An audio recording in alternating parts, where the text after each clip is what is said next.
Les talons de Mia Henderson claquaient contre le pavé alors qu'elle approchait de sa modeste maison à 2 étages en banlieue, à 2 heures du matin. Ses cheveux, habituellement parfaitement coiffés pour son émission de nouvelles du soir, étaient légèrement éparpillés. Elle passa un doigt sur sa lèvre inférieure, sentant la trace de son rouge à lèvres, un rappel de sa rencontre passionnée avec Jake quelques heures plus tôt. Si vous avez aimé la vidéo, n'oubliez pas de vous abonner à ma chaîne, d'activer les notifications, de laisser un like et un commentaire sous la vidéo. L'adrénaline de leur rendez-vous secret circulait encore dans ses veines, la faisant se sentir vivante d'une manière qu'elle n'avait pas ressentie depuis des années. Cependant, à mesure qu'elle s'approchait de la maison, un frisson d'inquiétude la traversa. Toutes les lumières étaient allumées, projetant une lueur dure sur la pelouse bien entretenue, ce qui était inhabituel à cette heure. Mia hésita devant la porte d'entrée, la main suspendue au-dessus de la poignée. Quelque chose n'allait pas. Elle le sentait dans ses os, ce même instinct qui l'avait bien servi en tant que journaliste pendant plus d'une décennie. Prenant une grande inspiration, elle poussa la porte. Ce qu'elle aperçut la glaça jusqu'aux os. Ses bagages, l'ensemble coûteux que Derek lui avait offert pour leur anniversaire l'année dernière, étaient soigneusement emballés près de la porte d'entrée. Son cœur commença à s'emballer, et l'euphorie de sa rencontre de tout à l'heure s'évapora en un instant. D'un pas tremblant, Mia se dirigea vers le salon. Là, baigné dans la lumière vacillante de la télévision, se trouvait Derek, son mari depuis 17 ans, immobile sur leur canapé en cuir usé, les yeux fixés sur l'écran. L'expression de son visage était une que Mia n'avait jamais vue auparavant, un masque d'émotion contrôlée qui lui glaça le sang. En entrant dans la pièce, son regard se tourna instinctivement vers la télévision. Sa respiration se coupa dans sa gorge. À l'écran, des images en haute définition de Mia et Jake ensemble à divers endroits étaient projetées, leur cachette secrète exposée en détails éclatants et accablants. Derek, sans la regarder, lui tendit silencieusement une grosse enveloppe. Elle la prit, ses doigts engourdis. À l'intérieur, elle trouva une pile de papiers. Des papiers de divorce, réalisa-t-elle avec un malaise grandissant. Avant même que Mia ne puisse formuler une pensée cohérente, un mouvement dans l'ombre attira son attention. Zoé, leur fille de 16 ans, apparut, les yeux rouges et gonflés de larmes, serrant dans ses bras la dernière sculpture en verre de son père, un cœur brisé. Le symbolisme n'échappa pas à Mia. La voix de Zoé, lorsqu'elle parla, était brisée par l'émotion. « Comment as-tu pu nous faire ça, à papa ?» articula-t-elle, ses mots emplis de colère et de trahison. « Je t'ai fait confiance, et tu m'as menti chaque jour. » Submergée, Mia tendit la main pour toucher sa fille, lui offrir du réconfort ou des explications, mais Zoé se recula, comme si le simple contact de Mia pouvait la brûler, se rapprochant de Derek à la place. Le rejet fit plus mal que Mia ne l'avait imaginé. Derek prit enfin la parole, sa voix ferme mais froide, tranchant l'atmosphère comme un couteau. « Nous savons tout, Mia, » dit-il, chaque mot soigneusement mesuré. « Il n'y a plus rien à dire. S'il te plaît, pars. » La finalité de son ton ne laissait place à aucune discussion. Mia resta là, son monde s'effondrant autour d'elle, le poids de ses actes lui tombant dessus. Les lumières fluorescentes du Pinewood Motel bourdonnaient sans fin, jetant une lumière peu flatteuse sur la chambre délabrée. Les bagages de Mia, au design soigné, semblaient complètement déplacés contre le tapis usé et le mobilier en mauvais état. Elle était assise au bord du lit déformé, son téléphone serré dans ses mains comme une bouée de sauvetage. Pour la 10e fois en autant de minutes, Mia composa le numéro de Jake, et pour la 10e fois, il allait directement sur la messagerie vocale. Ces messages devenaient de plus en plus désespérés à chaque tentative. « Jake, s'il te plaît. » supplia-t-elle dans le téléphone, sa voix se brisant. « J'ai besoin de toi. Tout est en train de s'effondrer. Rappelle-moi. » Le lendemain matin, Mia entra dans la station de télévision WXTV, la tête haute malgré le tourment intérieur. Elle sentait le poids des regards de ses collègues, entendait les chuchotements qui suivaient son passage. Le parcours semé de regards obliques et de conversations murmurées la mettait mal à l'aise. Carol Blackwell, la directrice sans compromis de la station, la fit appeler dans son bureau. La réunion était tendue, la désapprobation de Carol était palpable alors qu'elle avertissait Mia des conséquences potentielles du scandale. Cela pourrait te coûter le poste de présentatrice en chef, Mia, dit Carol, son ton sec. Nous ne pouvons pas laisser nos téléspectateurs douter de l'intégrité de notre équipe de nouvelles.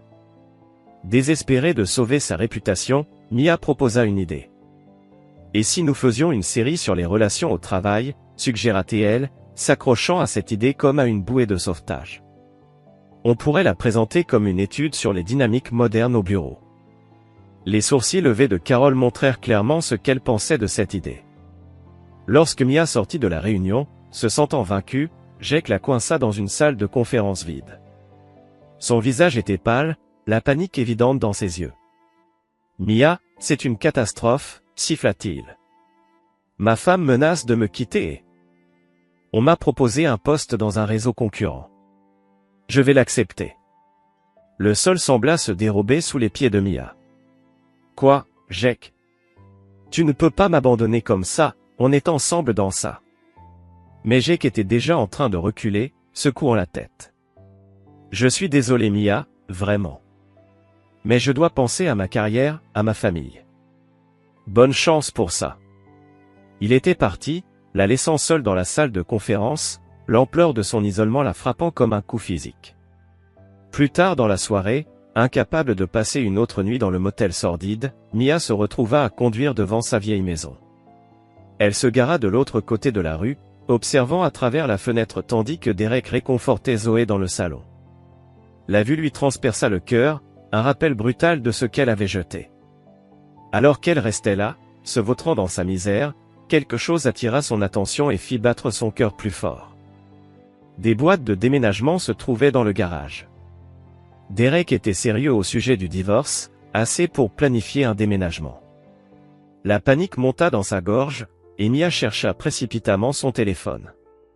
Elle tenta d'appeler le portable de Derek, mais le numéro avait été coupé.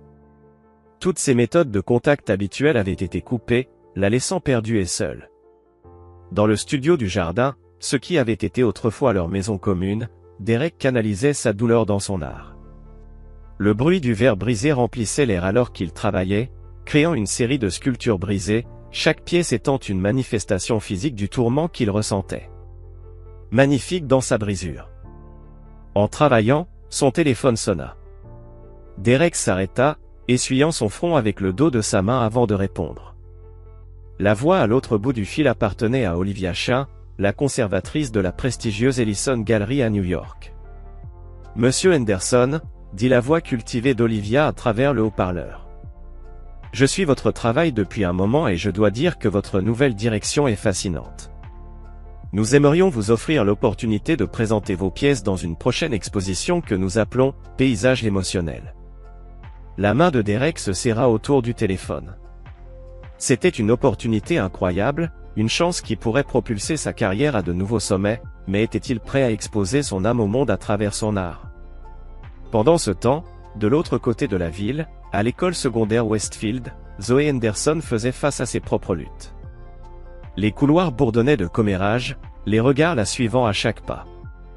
Elle baissait la tête, essayant d'ignorer les regards et les murmures jusqu'à ce qu'une voix familière perce la foule. « Et Zoé, comment va ta mère avec son nouveau jouet ?» Zoé se retourna brusquement pour faire face à Amber, son ancienne meilleure amie. Le sourire cruel d'Amber brillait de malveillance, ses yeux étincelants de plaisir malfaisant. Quelque chose se brisa en Zoé. « Tais-toi » hurla-t-elle, se jetant sur Amber. Les deux filles luttèrent, un enchevêtrement de membres qui se battaient et de cheveux volant dans toutes les directions. Il fallut 2 professeurs pour les séparer, les deux filles en désordre et haletantes. « Bureau du principal, maintenant !» L'un des professeurs aboya, saisissant fermement le bras de Zoé pour la conduire dans le couloir. Plus tard cet après-midi-là, Derek se retrouva face à Miss Rodriguez, l'enseignante de Zoé en anglais. L'inquiétude était évidente dans ses yeux lorsqu'elle glissa un dossier vers lui. « Monsieur Henderson, je suis préoccupé par Zoé », commença Miss Rodriguez, doucement. Ses notes ont chuté et elle devient de plus en plus isolée. L'incident d'aujourd'hui avec Amber n'est que le dernier d'une série de comportements inquiétants. Derek hocha la tête, le cœur lourd. Il savait que Zoé avait des difficultés, mais il n'avait pas réalisé à quel point. En quittant l'école, perdu dans ses pensées, une voiture familière dans le parking attira son attention. La berline élégante de Mia était garée près de l'entrée. La mâchoire de Derek se serra en réalisant qu'elle essayait de contacter Zoé directement. Il accéléra le pas, atteignant Zoé juste au moment où elle sortait de l'école. Mia était là, les yeux grands ouverts, suppliant en s'approchant. « Zoé, ma chérie, s'il te plaît. » Mia supplia, tendant la main. « Laisse-moi juste une chance de t'expliquer. » Zoé se recula, le visage marqué par la douleur et la colère. « Reste loin de moi. » Derek se plaça entre eux, sa présence calme mais inébranlable. « Mia, dit-il d'une voix basse et contrôlée. Tu dois partir maintenant. » Mia ouvrit la bouche pour répliquer, mais quelque chose dans l'expression de Derek la fit réfléchir. Elle se retira, observant impuissante alors que Derek guidait Zoé vers leur voiture. Sur le trajet du retour, le silence dans la voiture était lourd. Puis, sans crier gare, Zoé éclata en sanglots, secouée par des pleurs alors qu'elle confiait ses peurs et ses douleurs à son père. « J'ai tellement peur, papa » gémit-elle entre ses larmes. « Et si elle nous quitte pour toujours ? Et si toi aussi tu pars ?» Derek s'arrêta, se tournant vers sa fille. Son cœur se brisa en voyant sa douleur, une douleur qu'il connaissait trop bien. « Zoé, dit-il doucement, prenant ses mains dans les siennes. Je ne te quitterai jamais. On va traverser ça ensemble. Je te le promets. » Alors que Zoé pleurait, Derek la serra contre lui, ses propres larmes tombant silencieusement. Ils restèrent là, père et fille, se tenant l'un l'autre face à leur monde brisé, trouvant la force dans leur amour partagé. 3 mois s'étaient écoulés depuis la nuit où le monde de Mia Henderson s'était effondré. L'air frais d'automne portait avec lui un sentiment de changement, à l'instar des couleurs qui se métamorphosaient sur les feuilles dans le jardin des Henderson. Dans son atelier, Derek se tenait devant sa dernière création, une œuvre ébréchée, une pièce de verre brisée qui semblait capturer l'essence même de la trahison et de la renaissance. Le téléphone sonna, brisant le silence méditatif. Derek essuya ses mains sur son tablier de travail avant de répondre. « Monsieur Henderson, c'est Olivia Chain de la galerie Ellison », dit une voix raffinée au bout du fil. « Je vous appelle pour discuter de votre nouvelle série de sculptures, Reflets brisés. Elle fait sensation dans le monde de l'art. » Derek serra le téléphone dans sa main, le cœur lourd. Il avait versé sa douleur dans ses pièces, sans jamais s'attendre à ce qu'elle résonne aussi profondément chez les autres. « Nous aimerions vous proposer une exposition solo, » continua Olivia. « Cela pourrait être un moment décisif pour votre carrière, Monsieur Henderson. Cela pourrait vous propulser vers la reconnaissance nationale. » L'offre pendait dans l'air, à la fois alléchante et terrifiante. L'opportunité de sa vie, mais à quel prix ? Je vais y réfléchir, réussit-il à dire, la voix rauque, la gorge nouée. Ma fille Zoé. Je dois réfléchir à la manière dont cela pourrait l'affecter. Bien sûr, répondit Olivia avec calme. Prenez votre temps, mais pas trop de temps. Les opportunités comme celle-ci sont rares. Derek raccrocha et entendit la porte d'entrée se fermer. Zoé était de retour de l'école. Il la retrouva dans la cuisine, fouillant dans le réfrigérateur. « Eh, ma grande » dit-il en s'appuyant contre l'embrasure de la porte. « Comment s'est passée l'école » Zoé haussait les épaules, cachant son visage derrière la porte du réfrigérateur. « Comme d'habitude, tu sais ce que c'est. » Derek savait bien que les 3 derniers mois avaient été durs pour eux deux, mais surtout pour Zoé. Les murmures à l'école, les regards pleins de pitié des professeurs, l'absence soudaine de sa mère. Tout cela avait laissé des cicatrices. « Écoute, Zoé » commença-t-il, hésitant. « J'ai reçu un appel aujourd'hui, d'une galerie de New York. Ils veulent m'offrir une exposition solo. » La tête de Zoé se leva immédiatement, ses yeux grands ouverts. « Papa, c'est génial. Tu dois le faire. » L'enthousiasme de sa fille prit Derek au dépourvu. « Tu penses vraiment ? Je n'étais pas sûr, avec tout ce qui s'est passé. » Zoé ferma la porte du réfrigérateur et se tourna complètement vers son père. À cet instant, Derek aperçut une lueur de la jeune femme forte et confiante qu'elle était en train de devenir. « Papa, dit-elle fermement, tu ne peux pas arrêter ta vie à cause de ce que maman a fait. C'est ta chance. Tu dois la saisir. Derek sentit une boule se former dans sa gorge. Il traversa la cuisine et serra Zoé dans ses bras. Depuis quand es-tu devenu aussi sage, hein? Zoé éclata de rire, son visage contre sa poitrine. Il fallait bien qu'il y ait un adulte ici. Alors que père et fille se tenaient là, enlacés sous la lumière déclinante de l'après-midi, Derek sentit une étincelle d'espoir dans son cœur. Peut-être, juste peut-être, allait-il s'en sortir. De l'autre côté de la ville, dans la salle de rédaction bondée de WXTV, Mia Henderson se battait pour garder son emploi, les ongles parfaitement manucurés. Les murmures qui avaient commencé il y a 3 mois ne s'étaient pas éteints. Bien au contraire, ils étaient devenus plus bruyants, plus insistants. Mia était assise à son bureau, les yeux fixés sur son écran sans vraiment le voir. Sa position autrefois enviée de chef de rédaction semblait désormais précaire, au mieux. Elle avait besoin de quelque chose, de n'importe quoi, pour inverser la tendance de l'opinion publique. Une idée commença à se former dans son esprit. Risquée. Potentiellement désastreuse. Mais peut-être sa seule chance. Avec une détermination nouvelle, Mia se dirigea vers le bureau de Carol Blackwell, la responsable de la station. Carol leva les yeux en la voyant entrer, son expression mélangeant fatigue et résignation. « Qu'est-ce qu'il y a, Mia » demanda-t-elle sans cérémonie. Mia prit une profonde inspiration. « J'ai une idée pour une nouvelle série. Quelque chose qui pourrait vraiment toucher nos téléspectateurs. » Carol se pencha en arrière dans son fauteuil, un scepticisme évident sur le visage. « Je t'écoute. » Une série sur la réconciliation familiale, dit Mia d'une traite. On suit des familles déchirées par la trahison, l'addiction ou d'autres problèmes, et on les voit essayer de se réparer et de se reconstruire. C'est brut, c'est réel, c'est exactement ce que les gens veulent voir. Les yeux de Carol se durcirent. Et ça n'a rien à voir avec ta propre situation, je suppose. Mia sentit ses joues s'empourprer, mais elle garda son calme. Mon expérience me donne une perspective unique.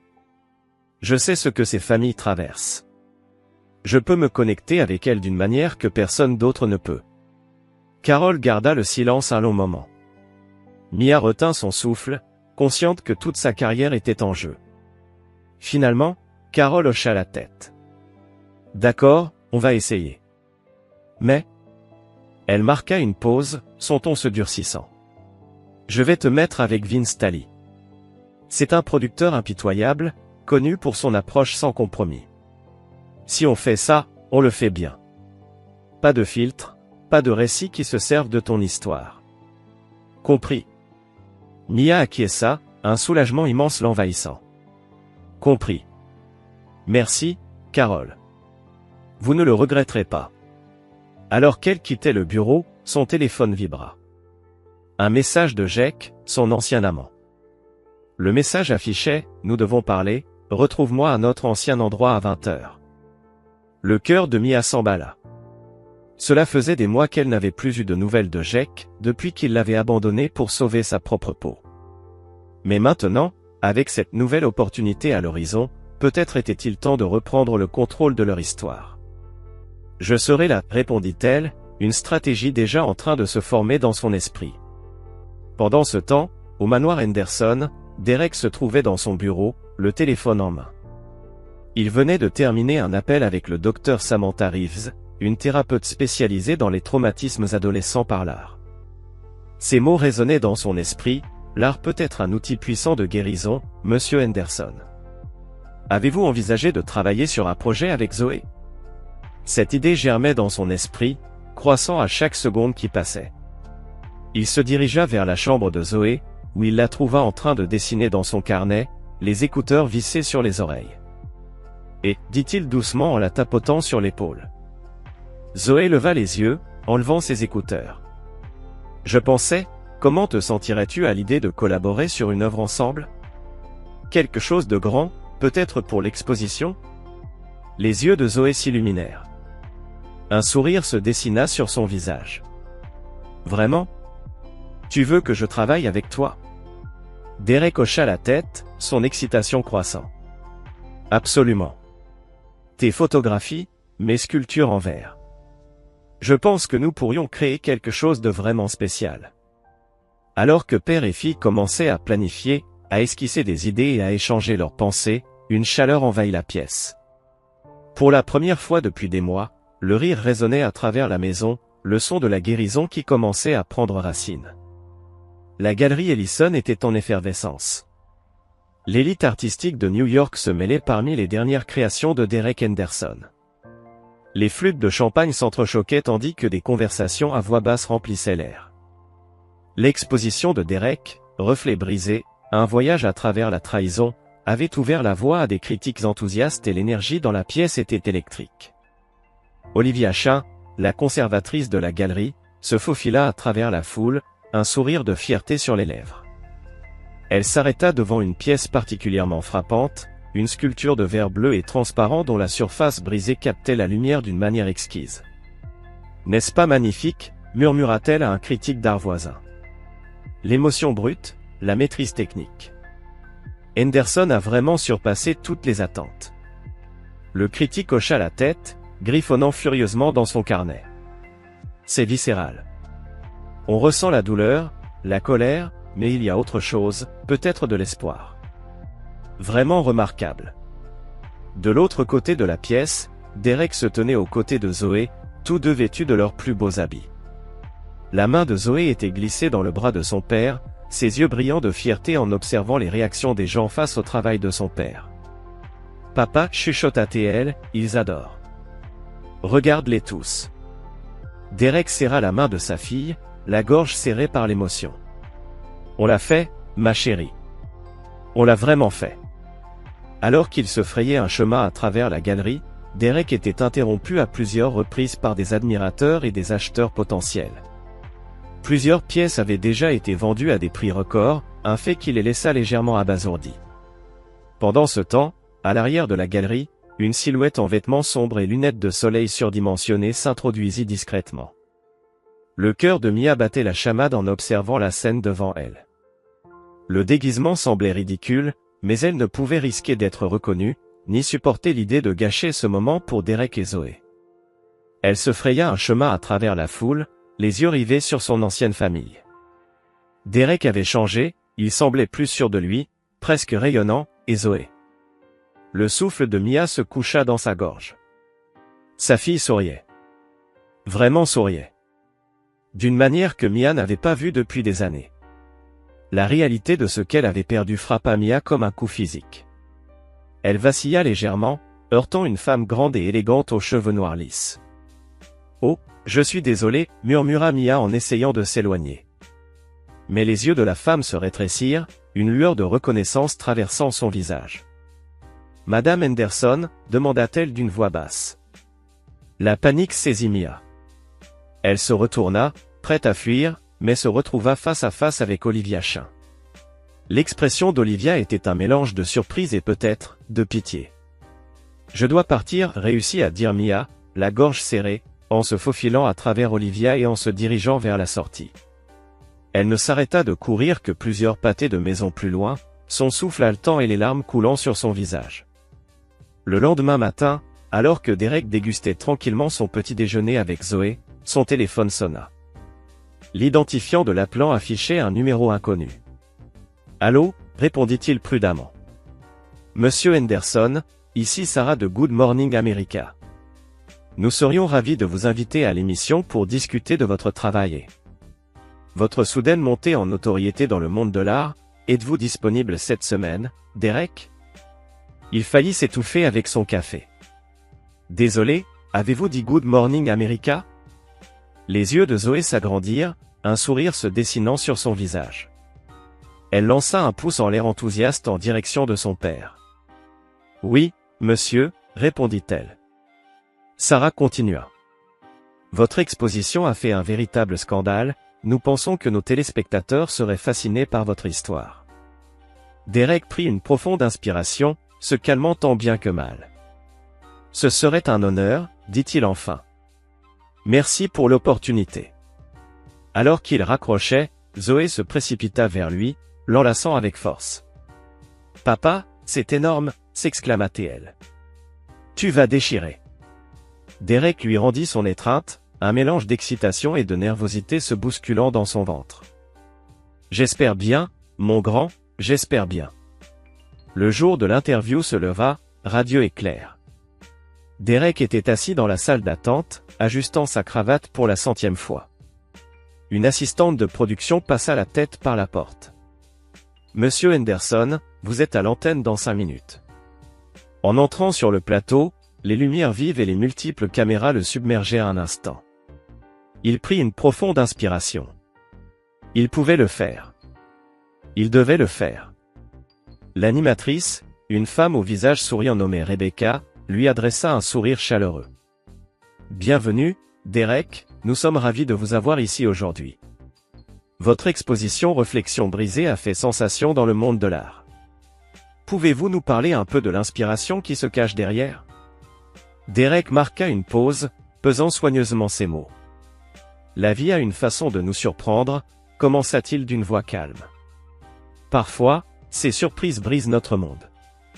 Mais j'ai appris que ce que nous faisons avec ces morceaux brisés, c'est ce qui nous définit véritablement. » Au fur et à mesure qu'il parlait, ses mots se déversaient plus librement. Il se retrouva à parler de résilience, de transformation, du pouvoir guérisseur de l'art. L'audience était suspendue à ses lèvres, captivée par son éloquence et sa sincérité brute. Pendant ce temps, de l'autre côté de la ville, Mia était assise dans une salle de montage faiblement éclairée, avec Vince Talbot, observant les images de leur dernière interview pour la série de réconciliation familiale. L'atmosphère était tendue, l'air lourd des accusations non formulées. À l'écran, une femme d'âge moyen se tamponnait les yeux avec un mouchoir. « Je ne comprends tout simplement pas, » disait-elle, la voix brisée. « Comment quelqu'un peut-il trahir sa famille de cette manière? Ne réalise-t-il pas les dégâts qu'il cause? » Mia se remit mal à l'aise dans son fauteuil, prenant conscience des parallèles avec sa propre situation. Vince, ne ratant jamais une occasion, en profita. « Tu sais, Mia, » dit-il de manière décontractée, mais son regard intense trahissait son intention. « Je pense que nos téléspectateurs se connecteraient vraiment à ton histoire. As-tu envisagé d'ouvrir ton cœur devant la caméra? » Les yeux de Mia s'écarquillèrent. « Quoi? Non, je ne pourrais pas. » Vince se pencha en avant, son expression devenant plus pressante. « Réfléchis Y, ça pourrait être puissant, brut, réel. N'est-ce pas ce que cette série est censée être? » L'idée terrifiait Mia, mais une petite voix dans sa tête se demanda si cela pourrait être sa chance de rédemption. Tremblante, elle acquiesça. « D'accord, » murmura-t-elle. « Faisons-le. » Le segment qui en résulta fut effectivement brut et réel, peut-être trop. Mia éclata en sanglots devant la caméra, sa façade soigneusement construite s'effondrant alors qu'elle affrontait ses erreurs de plein fouet. En quelques heures, des extraits de sa confession émotionnelle se répandirent sur les réseaux sociaux et les sites de potins comme une traînée de poudre. Dans son nouvel appartement, Jake regardait les images du déclin de Mia avec un mélange d'horreur et de soulagement. Il avait évité de justesse une bombe à retardement en rompant les liens quand il l'avait fait.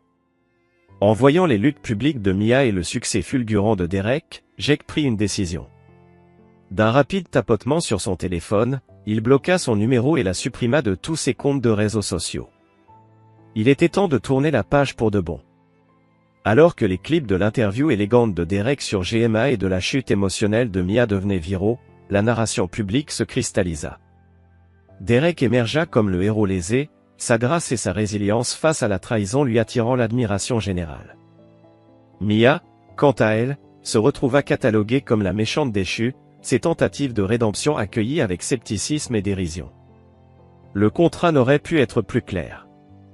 Et alors que Derek et Mia, allongés dans leurs lits respectifs cette nuit-là, fixaient leurs plafonds respectifs, ils ne purent s'empêcher de s'étonner de la manière dont leurs chemins s'étaient séparés après cette fatidique nuit, il y a quelques mois à peine. Le succès de l'exposition de Derek et son apparition sur Good Morning America avaient ouvert des portes qu'il n'aurait jamais cru possibles. Assis dans son studio, entouré de pièces inachevées et de croquis, une idée commença à germer. Il pensa à ses premières semaines difficiles après le départ de Mia, à quel point Zoé avait été perdue et en colère. Il se rappela la suggestion du Dr Reeves concernant l'art-thérapie et comment travailler ensemble sur leur œuvre collaborative les avait aidés à guérir. Avec un enthousiasme croissant, Derek attrapa son téléphone et composa un numéro. Dr Reeves, c'est Derek Henderson. J'ai réfléchi à ce que vous m'avez dit au sujet de l'art-thérapie et j'ai une idée que j'aimerais vous soumettre. Au cours des semaines suivantes, Derek se plongea dans son nouveau projet avec la même passion qu'il mettait dans ses œuvres. Il contacta des écoles locales, des professionnels de la santé mentale et, peu à peu, avec le soutien de ses camarades artistes, il réussit à donner vie à sa vision. Le résultat fut Arel, une initiative visant à apporter des programmes de thérapie par l'art dans les écoles locales. Le cœur de ce projet serait une vente aux enchères caritatives, mettant en avant des œuvres de Derek et d'autres artistes de renom, avec la promesse que tous les bénéfices iraient financer ce programme. Le soir de l'enchère, Derek se tenait à la tribune, son regard balayait la foule de passionnés d'art, d'éducateurs et de défenseurs de la santé mentale. Une vague de fierté l'envahit. L'art a le pouvoir de transformer la douleur en beauté, commença-t-il, sa voix forte et claire. Il peut donner une voix à l'innommable, une forme à l'intangible. À travers cette initiative, nous espérons offrir aux enfants les outils pour s'exprimer, guérir et grandir. La réponse fut écrasante. Les enchères fusèrent, parfois avec une rapidité incroyable, plusieurs œuvres, dont celle de Derek, se vendant bien au-delà de leur estimation initiale. À la fin de la soirée, l'objectif était atteint, ils avaient collecté suffisamment de fonds pour mettre en place des programmes de thérapie par l'art dans les écoles à travers l'État. Après la vente, alors qu'il se mêlait à la foule, une femme distinguée d'une cinquantaine d'années s'approcha de lui. « Monsieur Henderson, je suis la docteure Elena Rossi de la Rhode Island School of Design. J'ai été profondément ému par votre œuvre et votre discours ce soir. Nous suivons votre carrière avec un grand intérêt et je me demandais si vous seriez prêt à discuter d'une opportunité avec nous. » Les sourcils de Derek se haussèrent. « Risque ? Bien sûr, ce serait un honneur de discuter de toute opportunité. » Le sourire chaleureux de la docteure Rossi s'élargit. « Nous envisageons de vous proposer un poste d'artiste invité à la RISD. C'est une opportunité prestigieuse qui vous permettrait de partager votre expertise avec nos étudiants tout en continuant votre propre parcours artistique. » Derek sentit un tourbillon de pensée dans son esprit. La RISD était l'une des meilleures écoles d'art du pays. L'opportunité était incroyable, mais elle impliquait de tout recommencer ailleurs. Il pensa à Zoé, aux progrès qu'ils avaient réalisés pour reconstruire leur vie ici. « C'est une offre incroyable, dit-il prudemment, mais je dois en discuter avec ma fille. Nous avons traversé beaucoup de choses, et tout changement majeur la concernerait aussi. » La docteure Rossi hocha la tête avec compréhension. « Prenez tout le temps qu'il vous faut pour réfléchir. Nous croyons que votre perspective unique et votre talent seraient précieux pour nos étudiants. » En rentrant chez lui, Derek laissa ses pensées errer parmi les possibilités. Il trouva Zoé dans sa chambre, entourée de photographies étalées sur son lit. « Salut ma grande, » dit-il en s'appuyant contre l'embrasure de la porte. « Qu'est-ce que tu fais avec tout ça ?» Zoé leva les yeux, ses yeux pétillants d'excitation. « Papa, regarde, je travaille sur une série que j'appelle À travers les fissures. » Derek s'approcha pour examiner les photos. Elles étaient magnifiques, des images poignantes capturant des instants de leur vie ces derniers mois, du verre brisé, des pauses dans un jardin d'où émergeait une nouvelle pousse, des ombres laissant place à la lumière. Une boule se forma dans sa gorge. « Zoé, ces photos sont incroyables, » souffla-t-il. Zoé sourit, rayonnante. « Merci papa. Et tu sais quoi? Le centre jeunesse du centre-ville veut les exposer lors de leur prochaine vitrine. » Derek la serra dans ses bras, la fierté gonflant sa poitrine. « C'est génial, mon cœur, je suis tellement fier de toi. » Lorsqu'ils se séparèrent, Derek prit une grande inspiration. « Écoute, il y a quelque chose dont je veux te parler, » dit-il, en évoquant l'offre de la RISD, observant attentivement sa réaction. Zoé eut un éclair dans les yeux. « Papa, c'est énorme. La RISD, c'est l'école de rêve pour les artistes, tu dois y aller. » Derek éclata de rire, secouant la tête d'étonnement. « Oui, mais ça signifierait repartir, tout laisser derrière nous ici. » L'expression de Zoé se fit sérieuse. « Je sais, mais regarde tout ce qu'on a traversé. Peut-être que c'est notre chance pour un nouveau départ, tous les deux. » Alors qu'ils discutaient de ce potentiel déménagement, le téléphone de Derek émit une notification par email. Son souffle se coupa en voyant l'expéditeur, Mia. L'email était court, presque clinique. Derek, je rédige un livre sur mes expériences de l'année passée. J'aimerais inclure ton histoire de succès dans le récit. Serais-tu prêt à me rencontrer pour en discuter? Derek fixa l'écran, un tourbillon d'émotions déferlant en lui. Une partie de lui voulait supprimer l'email immédiatement et continuer sans se retourner, mais une autre voix, celle qu'il pensait avoir enterrée, murmurait que c'était peut-être l'occasion de clore ce chapitre. Il montra l'email à Zoé, observant sa réaction. Elle fronça les sourcils avant de le regarder avec une maturité au-delà de ses années. « Tu en penses quoi, papa ?» demanda-t-elle doucement. Derek passa une main dans ses cheveux, soupirant profondément. « Je ne sais pas, ma grande. Une partie de moi pense que c'est une mauvaise idée, mais une autre pense que c'est peut-être l'occasion de tout régler une bonne fois pour toutes. » Zoé hocha lentement la tête. « Peut-être. Et peut-être que c'est une chance pour que maman comprenne ce qu'elle nous a fait. » Après un long moment de réflexion, Derek répondit à l'email. « Mia, je suis prêt à te rencontrer. Dis-moi quand. » Et là, où Derek appuya sur « Envoyer », il ressentit un poids se lever de ses épaules. Peu importe ce qui allait suivre, lui et Zoé feraient face à cela ensemble. Ils avaient traversé la tempête et en étaient sortis plus forts. Maintenant, avec de nouvelles opportunités à l'horizon, ils étaient prêts à écrire le prochain chapitre de leur histoire à leurs propres conditions. Le Bluebird Café se trouvait niché entre une librairie boutique et un café branché. Son extérieur pittoresque cachait la tension qui bouillonnait à l'intérieur. Mia Henderson était assise à une table dans un coin, ses doigts battant un rythme anxieux sur le bois poli. Elle était arrivée tôt, déterminée à répéter son discours une dernière fois avant l'arrivée de Derek. Ses cheveux, autrefois parfaitement coiffés pour le journal télévisé, tombaient maintenant autour de son visage. Des cernes sous ses yeux trahissaient des nuits sans sommeil passées à se tourmenter sur chaque mot de sa proposition de livre. Cette rencontre était sa dernière chance, son dernier coup pour sauver quelque chose des décombres de sa vie. À l'extérieur, Derek Henderson était assis dans sa voiture, les mains crispées sur le volant. Il était passé devant le café 2 fois avant de se garer enfin. Chaque tour était une tentative pour se préparer à ce qui l'attendait. Le poids du dossier sur le siège passager semblait s'alourdir à chaque instant. À l'intérieur, les souvenirs tangibles de la douleur que Mia avait causée, les notes de thérapie de Zoé, les rapports scolaires, des extraits de son projet photographique, une chronique de la trahison et de ses conséquences. D'un souffle profond, Derek sortit finalement de la voiture. Il redressa sa veste, un réflexe de ses jours en tant que souffleur de verre respecté, désormais une étoile montante dans le monde de l'art. L'ironie n'était pas perdue pour lui, son plus grand succès était né de sa plus grande douleur. En entrant dans le café, la cloche au-dessus de la porte tinta doucement. La tête de Mia se tourna brusquement. Ses yeux s'écarquillèrent lorsqu'ils croisèrent ceux de Derek. Pendant un instant, aucun d'eux ne bougea. Les années qui les séparaient semblaient aussi vastes qu'un gouffre infranchissable. Ce fut Derek qui brisa le sort, se dirigeant lentement vers la table. Il s'assit en face de Mia, son visage une expression soigneusement construite de neutralité. « Bonjour Mia », dit-il d'une voix calme. Mia avala difficilement sa salive, son discours répété s'évanouissant soudainement. « Derek, je vous remercie d'être venu. » Un silence gêné s'installa entre eux, des années de mots non prononcés suspendus dans l'air.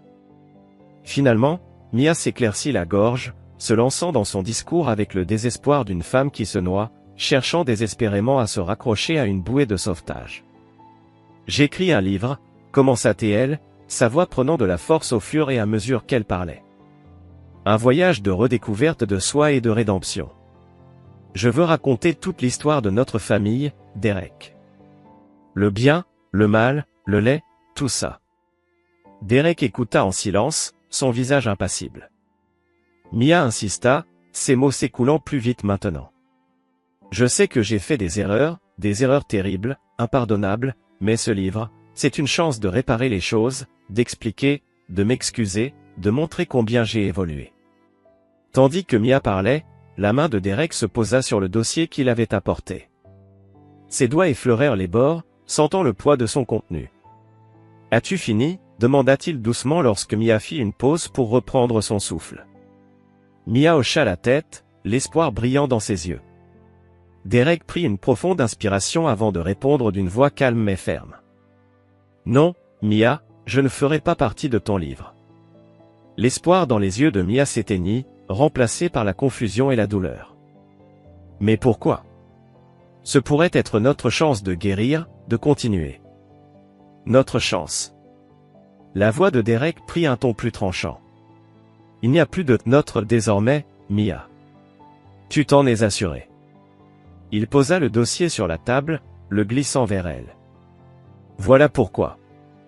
Ouvre-le. » Les mains tremblantes, Mia ouvrit le dossier.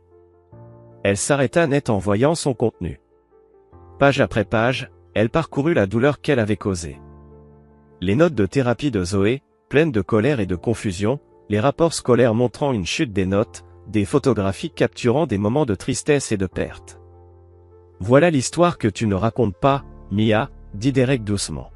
« Voilà les conséquences de tes choix. » Le masque de Mia se brisa. Des larmes coulèrent sur son visage, la réalité de ses actes la frappant de plein fouet. « Je suis désolé, » sanglota-t-elle. « Je suis tellement désolé.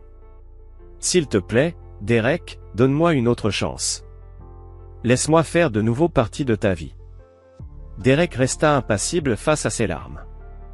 Il avait assez pleuré au cours des derniers mois. « Ta route vers la rédemption est ton propre voyage, Mia, » dit-il en se levant. Elle ne m'inclut pas, ni Zoé. Avant de quitter le café, Derek s'arrêta un instant, se tournant pour regarder Mia une dernière fois. « Trouve ton propre chef-d'œuvre, Mia, » dit-il tranquillement. « Arrête d'essayer de détruire le nôtre. » Sur ces mots, il quitta le café, laissant Mia seule avec les preuves de sa trahison étalées devant elle. Lorsque la cloche tinta derrière lui, Derek sentit un poids se lever de ses épaules. Il avait trouvé sa fermeture, et maintenant il était temps de se concentrer sur l'avenir, celui de lui et de Zoé. Quelques semaines plus tard, le centre communautaire de Westfield bourdonnait d'excitation. La vente aux enchères de Charité des Arelles, le projet de D, battait son plein. Les personnalités du monde de l'art se mêlaient aux médias locaux, tous attirés par la promesse d'une art exceptionnelle. Derek se tenait près de l'entrée, un sourire chaleureux sur le visage, tandis que les invités affluaient dans la galerie. Chaque regard posé sur lui semblait témoigner d'un respect renouvelé, une admiration née de l'épreuve qu'il avait traversée. Il était devenu un homme changé, bien plus fort que celui qui se tenait autrefois dans l'ombre de la douleur. À ses côtés, sa fille Zoé, la tête haute et l'air déterminé, rayonnait de fierté, tout comme lui. Elle n'était plus seulement la jeune fille brisée qu'il avait découverte après leur séparation, mais une jeune artiste talentueuse, porteuse de ses propres luttes et triomphes. Ensemble, ils incarnaient l'essence même de la résilience. Ce soir-là, Zoé guidait les invités à travers l'exposition, leur expliquant chaque pièce, racontant l'histoire de leur transformation. Elle se déplaçait avec aisance, sa passion palpable alors qu'elle décrivait les différentes œuvres, notamment sa propre série photographique, à travers les fissures. Cette série, qu'elle avait conçue pour capturer les moments de fragilité et de guérison dans sa vie et celle de son père, avait attiré une attention considérable. La reconnaissance de son travail avait permis à Zoé de se faire une place parmi les jeunes artistes prometteurs. La vente aux enchères de ce soir était un grand pas pour elle, une opportunité de faire partie de quelque chose de plus grand, un mouvement plus large visant à aider les autres par l'art. Et ici, nous avons Résilience en bleu, annonça Zoé en pointant l'une des sculptures de verre de Derek, sa voix pleine de fierté. Mon père a créé cette œuvre pour représenter tout ce que nous avons traversé au cours de l'année écoulée. Derek la regarda, admirant non seulement l'œuvre d'art mais aussi la force qu'elle dégageait. Il posa une main douce sur son épaule, une main qui portait les cicatrices du passé mais aussi l'espoir de l'avenir. Ils avaient parcouru un long chemin ensemble, se soutenant mutuellement à travers les épreuves, et à cet instant précis, leur lien semblait plus solide que jamais. Au fur et à mesure que la soirée avançait, les enchères commencèrent à grimper, et l'énergie dans la salle devint plus vibrante. L'anticipation était palpable, chaque enchère battue était accompagnée d'un souffle collectif de la foule. Puis, lorsque Derek monta sur scène pour prendre la parole, l'atmosphère se fit plus calme. Le silence s'installa alors qu'il commençait à parler. Ses mots résonnèrent avec force et sincérité, captivant l'auditoire dans un silence respectueux. L'art a le pouvoir de transformer la douleur en beauté, commença-t-il, sa voix portante. Il peut donner une voix à ce qui ne peut être exprimé, une forme à ce qui reste intangible. À travers l'initiative Aril, nous espérons apporter ce pouvoir à ceux qui en ont le plus besoin, pour qu'ils puissent se reconstruire, se guérir et grandir. À ce moment-là, un mouvement près de l'entrée attira l'attention de tous. La cloche de la porte tinta, et avant que les agents de sécurité aient pu réagir, une silhouette familière s'infiltra dans la pièce. Mia Henderson, les yeux égarés et les cheveux en bataille, se frayait un chemin vers la scène, l'air furieux. Elle était comme une tornade, tout en colère et en confusion, prête à faire éclater le calme de la soirée.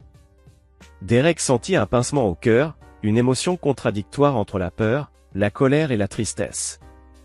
Il se força à respirer profondément, à garder son calme, car il savait que l'instant venu, il aurait à faire face à ce fantôme du passé. Avant même qu'on puisse l'arrêter, Mia saisit le micro des mains de Derek, faisant tomber un lourd silence sur la salle. « Comment oses-tu » cracha-t-elle, sa voix brisée mais ferme, remplie d'accusations. « Comment oses-tu exploiter la tragédie de notre famille pour ton propre profit et ta gloire ?» La salle sembla retenir son souffle. Tous les regards étaient désormais fixés sur Derek. L'attaque était brutale, mais il ne fléchit pas. Il se tenait droit, un visage implacable et une voix calme. « Mia, commença-t-il, sans céder à l'agitation, ce n'est pas une question d'exploitation. C'est une question de transformation. Ce que nous avons vécu, notre douleur, peut devenir quelque chose de beau. Quelque chose qui peut aider les autres à guérir à leur tour. » Au coin de l'œil, Derek aperçut Zoé s'approchant de la scène. Un frisson de peur le saisit, la crainte que revoir sa mère ici ne fasse surgir des souvenirs qu'ils avaient tant de mal à effacer. Mais à mesure que Zoé arrivait à ses côtés, il réalisa qu'il n'avait rien à craindre. Elle se tenait droite, les yeux pleins de détermination, et se plaça fièrement à ses côtés. Elle ne se laissa pas intimider. Elle se tenait là, non seulement pour défendre son père mais aussi pour se défendre elle-même, pour défendre leur histoire. Ce que papa a fait, ce que nous avons fait ensemble, n'a rien à voir avec toi, dit Zoé, sa voix claire et forte, résonnant dans la pièce. Ce n'est pas une question de profit, de gloire, ou de manipulation. C'est une question de guérison. Je suis fier de ce que nous avons traversé et de ce que nous sommes devenus. Le visage de Mia se déforma sous la douleur, une expression de confusion et de regret traversa brièvement ses traits. Elle tenta de se rétracter, mais ses mots tombèrent dans le vide, inaudibles face à la fermeté de Zoé. Peu après, des agents de sécurité arrivèrent, l'accompagnant hors de la scène d'un geste professionnel, mais sans brutalité. Les supplications de Mia se perdirent dans la masse, emportées par la clameur grandissante de la foule qui soutenait les deux protagonistes de cette soirée. Derek se tourna vers Zoé, la prenant dans ses bras.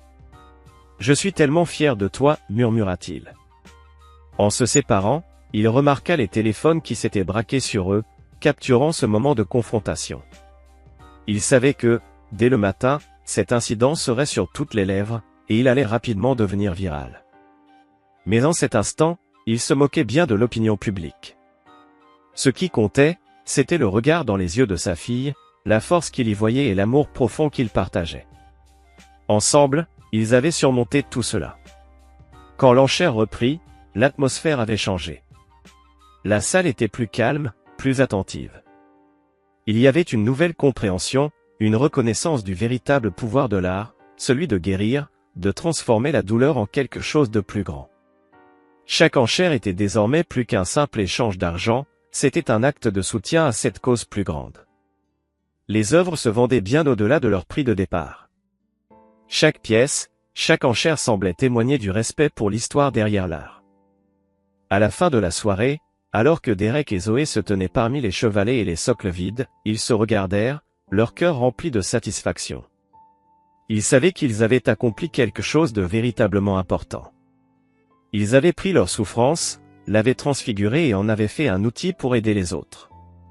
Tandis qu'ils se dirigeaient vers la sortie, bras dessus bras dessous, ils étaient prêts à affronter ce qui viendrait ensuite, ensemble, unis dans leur résilience. Dans les semaines suivantes, la renommée de l'Ariel Charity Auction se propagea rapidement. L'incident avec Mia devint viral, et les médias s'emparèrent de l'histoire. Ce qui avait commencé comme une simple vente d'art était devenu un mouvement. Des écoles de tout le pays se mirent en contact pour instaurer des programmes de thérapie par l'art, inspirés par ce que Derek et Zoé avaient accompli. Les professionnels de la santé mentale saluèrent l'initiative, soulignant le pouvoir transformateur de l'art dans la guérison des blessures émotionnelles profondes. Alors que Derek était dans son studio, entouré de sculptures inachevées et de croquis pour de nouvelles œuvres, son agent, Sarah, entra précipitamment, une pile de papier à la main. « Derek, tu ne vas pas le croire » s'écria-t-elle, les yeux brillants d'excitation. « Nous avons des offres de 3 grandes maisons d'édition. Elles veulent que tu écrives un livre sur ton parcours de guérison à travers l'art. » Derek se laissa tomber en arrière dans sa chaise, une main passant dans ses cheveux, profondément pensif. « Un livre ? Je ne suis pas écrivain, Sarah. » Elle secoua la tête avec un sourire complice. « C'est justement ça, Derek. Elles ne veulent pas un traité académique. Elles veulent ton histoire.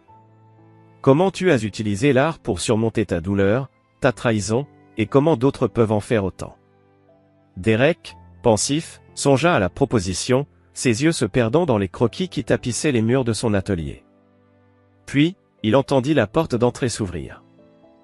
Et peu de temps après, Zoé apparut dans l'embrasure de la porte du studio de son père, son visage rouge d'excitation et ses yeux brillants d'une lueur enthousiaste.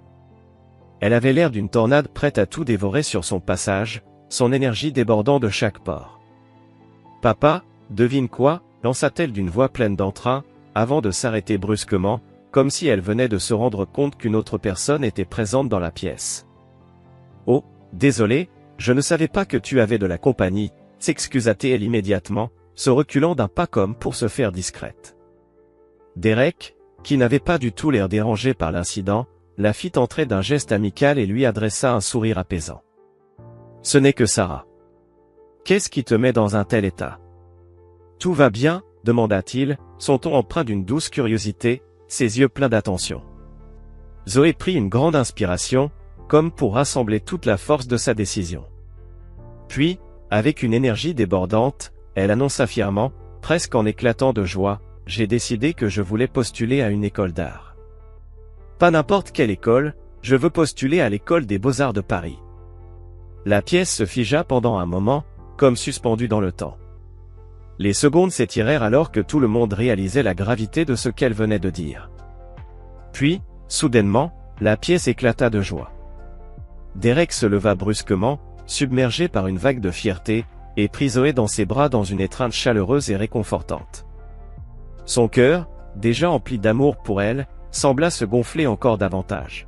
« C'est incroyable, ma chérie » s'écria-t-il, sa voix brisée par l'émotion.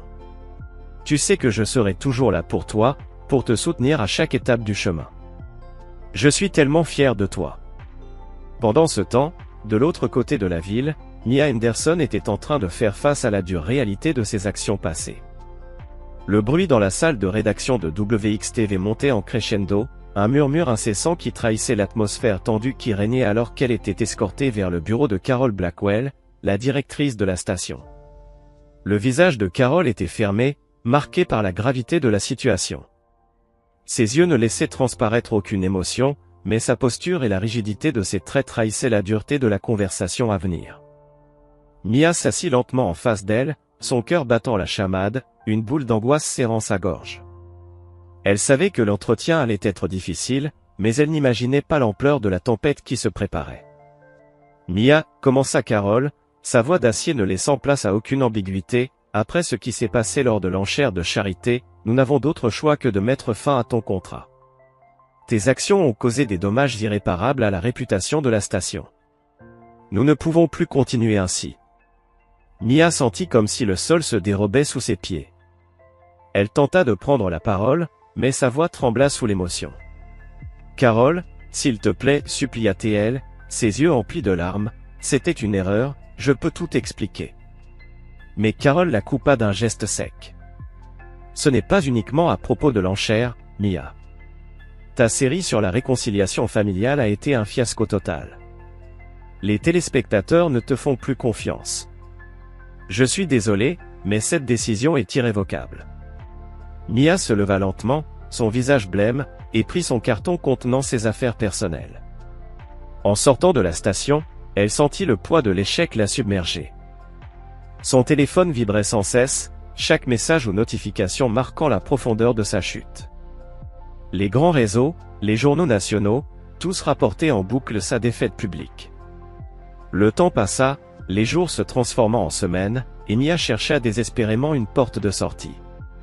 Mais sa réputation la précédait, et chaque porte se fermait à mesure qu'elle s'en approchait. Lorsque ses finances commencèrent à se resserrer et que ses options devenaient de plus en plus limitées, elle se retrouva dans un petit bureau de station de radio de province. Le responsable de la station, un homme fatigué par des années de travail de nuit, examina son CV avec une curiosité teintée de scepticisme. Dit-il d'une voix grave, un peu loin de la présentation des nouvelles nationales, non ? Mia avala sa fierté, un sourire crispé sur les lèvres. Je suis prête à recommencer à zéro, répondit-elle avec détermination, bien que son cœur battait plus vite qu'elle ne l'aurait voulu. Elle se lança dans son nouveau rôle, passant des nuits à jouer de la musique pour les insomniaques et les routiers, se retrouvant chaque nuit dans la solitude de la cabine, se demandant comment tout avait pu basculer si rapidement. Malgré tout, sa pensée revenait sans cesse sur ce qu'elle avait perdu. Le glamour, l'éclat et l'assurance de sa vie antérieure semblaient désormais être des souvenirs lointains, comme un rêve brisé qu'elle ne pourrait jamais rattraper. Pendant ce temps, la carrière de Derek continuait de monter en flèche. Les invitations pleuvaient, des conférences, des interviews, des propositions alléchantes pour raconter l'histoire de Mia et récupérer des secrets de son passé. Mais Derek refusait systématiquement toutes ces propositions. « Je n'ai aucun intérêt à rabaisser qui que ce soit, déclara-t-il fermement à Sarah. Mon objectif, c'est la guérison, la croissance.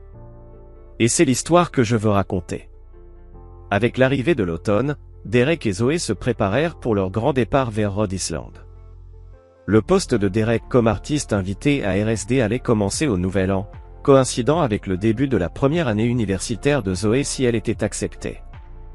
Un après-midi, alors qu'il triait les souvenirs accumulés au fil des ans, Derek tomba sur une vieille photo de famille, une image figée du passé. Elle les montrait tous les trois, Derek, Mia et une Zoé enfant, souriant ensemble sur une plage, ressemblant à la famille parfaite. Derek resta un moment figé devant la photo, les souvenirs l'envahissant dans un tourbillon d'émotions complexes. Puis, après un long soupir, il la rangea dans une boîte, étiquetée « Passé ». « Tout va bien, papa ?» demanda Zoé en le voyant pensive, un sourire bienveillant sur les lèvres. Derek sourit doucement en la serrant dans ses bras. « Tout est parfait, ma chérie. Je pense juste à tout ce que nous avons traversé et je suis impatient de voir ce que l'avenir nous réserve. » Les derniers jours avant leur départ, père et fille se plongèrent dans un projet d'art qui marquerait la fin d'une ère. Ils créèrent ensemble une œuvre monumentale intitulée « Forgeons de l'Avent », où des fragments de verre brisés issus des œuvres passées de Derek s'entrelaçaient avec les photographies de Zoé, symbolisant leur cheminement, de la fracture vers un lien plus fort. Le jour de l'exposition arriva, une matinée fraîche de janvier. Derek et Zoé se tenaient fièrement devant leur installation à RSD, accueillis par des étudiants et des professeurs admirant leur travail. Derek regarda sa fille avec une immense fierté, la voyant non seulement comme sa fille, mais comme une artiste talentueuse, prête à conquérir le monde. « Prête pour ça ?» lui demanda-t-il en lui serrant la main. Zoé sourit, les yeux remplis d'excitation et de détermination. « Prête comme jamais. »« Allons-y, papa. » Alors qu'il se tournait pour accueillir le doyen du département d'art, Derek sentit une vague de fierté l'envahir. Peu importaient les défis à venir, il savait que tant qu'ils étaient ensemble, il les surmonterait. Et plus fort, plus unis que jamais. Ainsi s'achève notre histoire. They'll need a sword, hat, pants. I think that's it. Duty doesn't gamble, and you watch, dude. Give her a week. Give her a week, give her maybe 2 weeks. She's gonna be top 10. She might already be top 10. Fractal, my show is on. Yippee! Dylan, I died to fucking nothing today, bro. I died to nothing. It was a really humbling experience. I don't know. I don't even know what happened, bro. So here we are, getting iron. Halfway through stream, and we're starting over.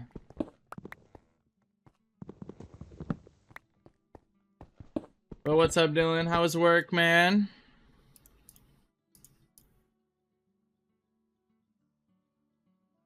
Oh, I wasn't quite done. I have food to cook.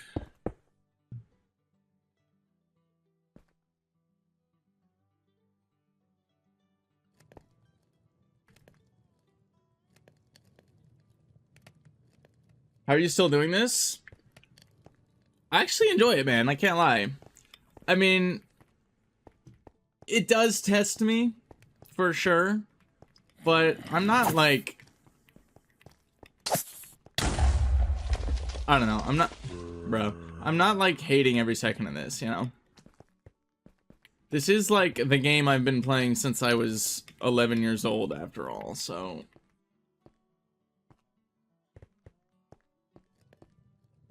The first time I would die in the end, I would uninstall. Yeah. Yeah, that's happened 3 times now.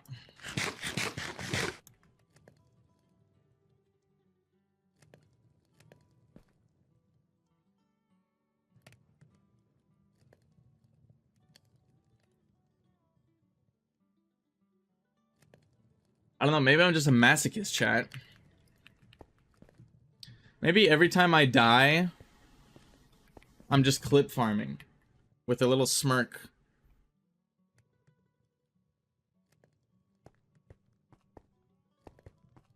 Oh no, did I fall in lava again?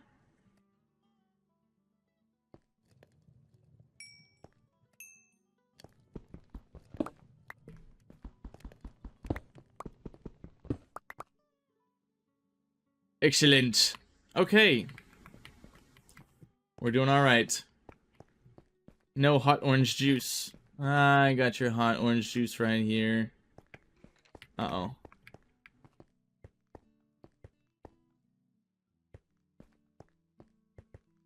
Alright, we have all of our iron. It's just time to get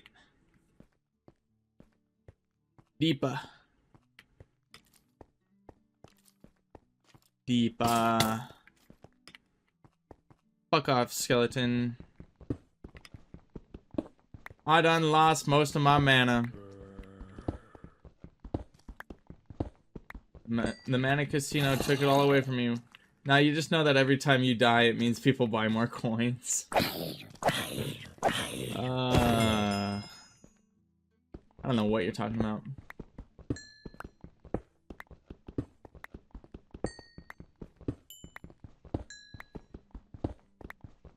Guys, mana needs your help. Do exclamation point CC and use your mom's credit card. Do not have shaders on? I do. It might look like I don't because I brightened up the gamma on OBS so that you guys can see a little better in the dark. Because I did realize that it was like basically black. Wherever I didn't have. Bro said gamma. Is that not gamma? Gamma sounds weird in my throat. Gamma? Guys, I need more gamma.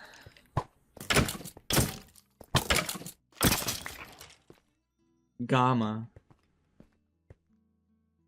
Like gamma rays. I think I did say it right. I had another pronunciation war with Soda the other day.